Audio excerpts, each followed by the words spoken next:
Welcome to your presentation on history of manufacturing. What we're going to look at today is the need for manufacturing, history of manufacturing, key figures and examples of the process. So let's first look at why even manufacturing. Well, the reason that it is very important and very significant, which you might want to check on your note sheet because I believe this is one of the first questions, the need for manufacturing, is that it accounts for 20% of the U.S. gross domestic product and employs 17% of the workforce. That's almost 1 out of 5 people in the United States are employed in some type of manufacturing job. Manufacturing started out originally prior to the 19th century when things were made. It was always made by artisans, and artisans are just people skilled in a particular field. You can see this this dude here is like chiseling some stuff out, and he's chiseling stuff with like a wooden thing here, and everything is handmade. Everything is slightly different right now. People start to pay a lot more for handmade things because everything is being mass produced. But things can be produced a lot quicker now with mass production and manufacturing. So artisans it's more of a hobby and a craft for at least much of the United States. Prior to the 19th century, Eli Whitney was really one of the innovators or initiators of the history or of manufacturing, and he was really most famous for this doohickey thingy here, which is the cotton gin. That's right. And but he went bankrupt because he was a bad businessman. So he left the South, he went to the North, and he took on the project of mass producing muskets, which led to the invention of the milling machine, which is right here. And many of you have watched a video about how Lego even used milling machines last year. So he quickly realized he had to break down this process of mass production into really small parts, and came up with the idea of interchangeable parts. So he'd make many of one type of piece, and then if that broke, then you could swap it out with something else. So one of his big ideas was interchangeable parts. Then we get on to the early 1900s, which is Henry Ford, and he revolutionized manufacturing with the introduction of the assembly line. You can see these people assembling. The idea was that if the assembly process was broken down into small steps, anybody could do it. And so they hired anybody, and they were really small remedial, not remedial, but really small steps that really anybody could do. It was dangerous. They didn't really have safety practices because this is all kind of brand new. So in 1911, this kind of started in 1908, but in 1911, 200 fingers were severed in that year alone. So it's just a little tidbit for you. But the workforce was happy because he more than doubled the daily wage of $2.25 per day to $5 per day. So they figured, who needs 10 fingers, right? They made so many, about 8,000 per day, that the cost of them was down to $300. So even the workers, working for, a couple years after paying expenses and living expenses, could afford their own, which was pretty remarkable. Henry Ford was also responsible for the first death by a robot. So he was the first Terminator, and it was when a worker was hit in the head by a robotic arm. So anyway, that was also, it's not Henry Ford, it was Ford Motor, and that happened in 1979. So that was much later. So if you're interested in other Model T facts, you can check out this presentation on the bottom of the notes. It was 20 horsepower, it went about 45 miles per hour. And interestingly enough, it got about 13 to 21 miles per gallon, which is pretty much how modern trucks of today are. So let's continue on into the early 1900s. Is Kishiro Toyoda. He introduced lean manufacturing and just-in-time manufacturing. So just-in-time manufacturing, which we're going to get to, you'll see a slide that says those words on here, means that all the parts arrive just when you need them. So you don't need to have warehouses full of stuff. If you're going to build a toilet, then you don't have a warehouse full of little flushing handles.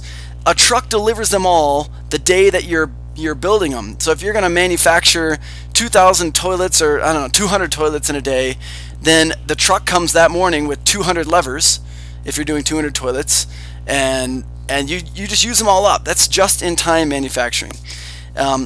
He also introduced the idea of Kaizen, and Kaizen just means good change. It's the idea of continuous improvement. We're always looking at what can we improve, how can we innovate, how can we make things better and better. And that, again, is a lot about lean manufacturing, and we're going to look at lean manufacturing here in a bit. In the mid-1900s, Jervis B. Webb Company creates the first coordinated conveyor system, and they continue to work in conveyor systems even today and offer a lot of variety. So you're going to get to work with a lot of conveyor systems with Vex Robotics, or you already have probably. Now, today we have these three systems. You're going to hear about these a lot. You've already heard about them maybe a little bit, but first is Automatic Storage and Retrieval System, ASRS, and with these, it's just something that moves material back and forth and transfers. So think of like an automated library of some kind where you have a computer that's going and it picks up the book and then it delivers it to the person. Then you check it in, it reads the barcode, and it knows exactly where that book needs to go. So you have an automated library system. These exist. Same thing with data, where you have an automated data system that goes and grabs the data file. Maybe it's a bank of CDs, or maybe it's a hard drive bank for large companies that are doing data storage and retrieval. Next is automated guided vehicles. These are vehicles that just run by maybe following some trigger. We are going to make some automated guided vehicles, or actually some of you probably did in the last unit, that follow lines. The line followers are automated guided vehicles. They're automated, but they have to be guided using some type of technique. So this says computer controlled systems using pallets to transport work to numerical control machine tools and other equipment, but they can be used to transport pretty much anything. And AI is artificial intelligence. That's where machines learn from experience. If it does something and it gets an error, then maybe it gives itself feedback, provides feedback and says, don't do that again, reset the limit so it doesn't move that far and hit something, whatever it is. That's AI. Manufacturing today is generally referred to now as computer integrated manufacturing. That is the name of this class. It's SIM.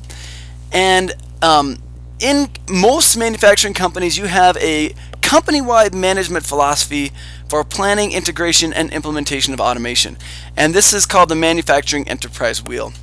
And we're going to talk about this in an upcoming presentation that is pretty quick. There's one main idea, and that's at the very center of this wheel. If you are full screen watching this, you can read it now. And that is the most important piece. It really started in the 1980s, so 30 years ago in the history of kind of how things have been manufactured, really not that long ago. So back to the word Kaizen, it means improvement, and it is based on continuous improvement by all pieces, from cleanup crews to the head executives.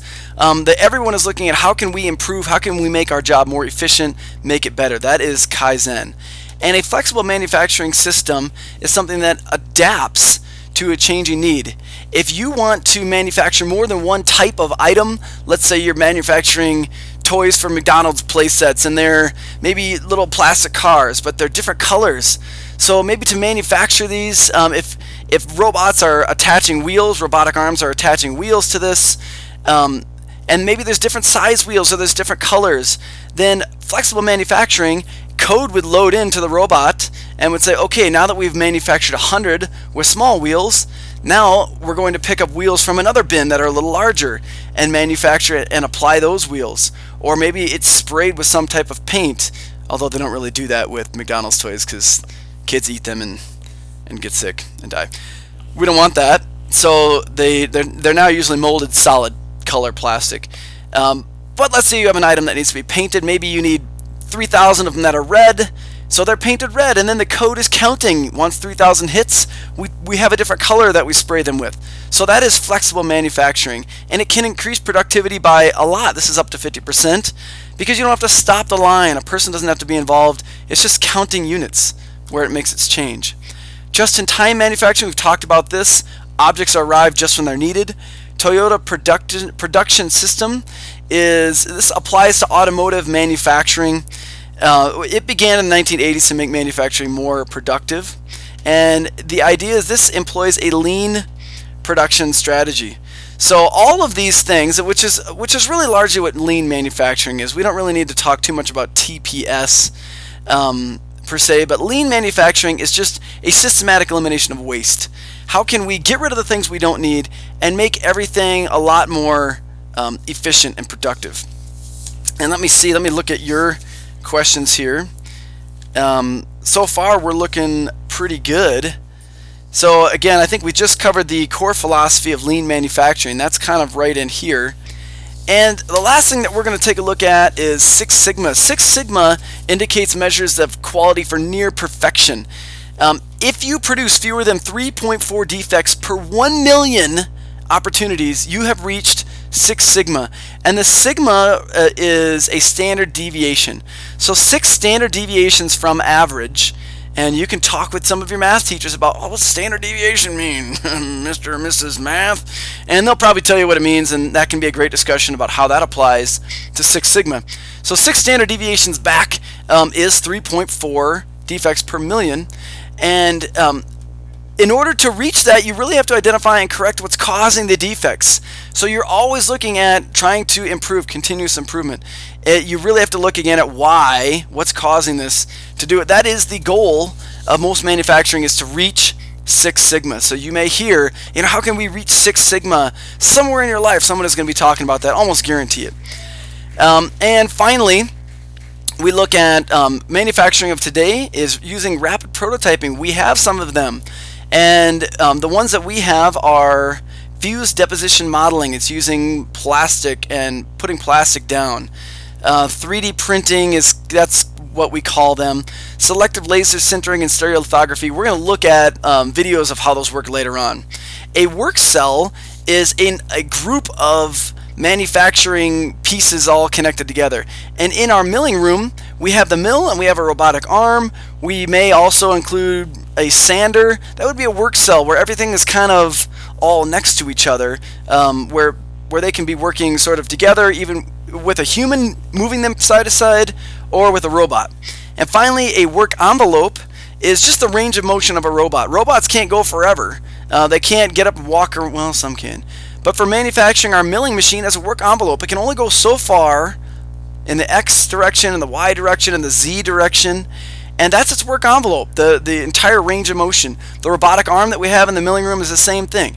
It has a range of motion. How far can it reach? Where can it place objects? It can't continue to move back forever, just like my arm can't, because it kinks on itself. So there is a work envelope, and that bell signifies we are done.